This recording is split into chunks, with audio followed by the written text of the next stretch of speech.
बातमी चर्चेतल्या चीनी कंपनीची आहे, ज्या कंपनीनं थेट महासत्तेलाही हादरवलं।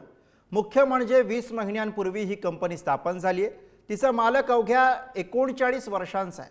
फक्त 200 जणांची ही कंपनी आहे, पण AI इंडस्ट्रीला तिनं हादरवून सोडलं। बघूयात चर्चेत आलेल्या डीपसीक कंपनीवरचा हा स्पेशल रिपोर्ट। डीपसीकमुळे हादरली AI इंडस्ट्री।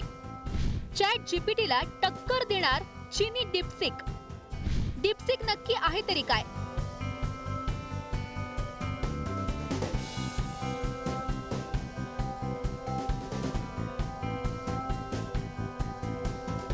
चीनची AI कंपनी डीपसीक अचानक चर्चेचा विषय ठरते। या कंपनीनं अवघ्या 24 तासात AI इंडस्ट्रीला हादरवून टाकलं।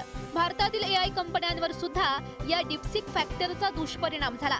मुंबई शेअर बाजारातही मोठा आर्थिक फटका बसला। एवढी सगळी उलथापालथ करणारी डीपसीक ही कंपनी नेमकी आहे तरी काय, जाणून घेऊयात। डीपसीक ही चीनमधली AI स्टार्टअप कंपनी आहे। लियांग वेनफिंग हे कंपनीचे संस्थापक आहेत। कंपनीनं AI चॅटबॉट डीपसीक लॉन्च केलाय।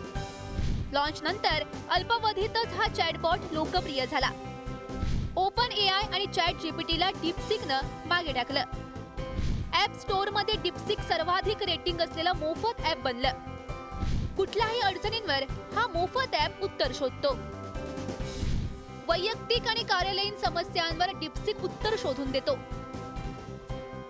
डीपसीकच्या लोकप्रियतेचा परिणाम अनेक AI कंपनींवर झालेला दिसतोय। डीपसीकनं दिलेल्या सुविधांकडे संपूर्ण जग आकर्षित झालं असून चॅट जीपीटी, मेटा AI यासारख्या कंपन्यांची झोप उडाली आहे। अमेरिकेची दिग्गज कंपनी एनव्हीडीआयच्या शेअरमध्ये तब्बल 17% घसरण झाली आहे।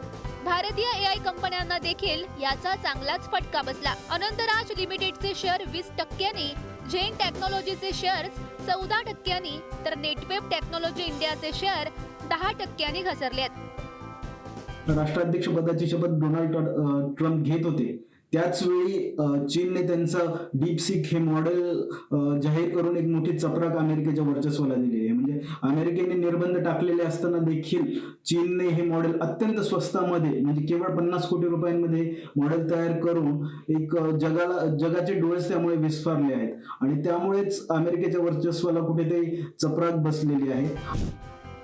विशेष म्हणजे डीपसीक तयार करण्यासाठी चॅट जीपीटीच्या तुलनेत फारच कमी पैसे लागल्याचं सांगितलं जात आहे। येणाऱ्या काळात चॅट जीपीटी पेक्षा डीपसीक हे AI चॅटबॉट किती वरचढ ठरेल हे पाहणं महत्त्वाचं असेल। गौरी सारंगसह ब्युरो रिपोर्ट, पुढारी न्यूज।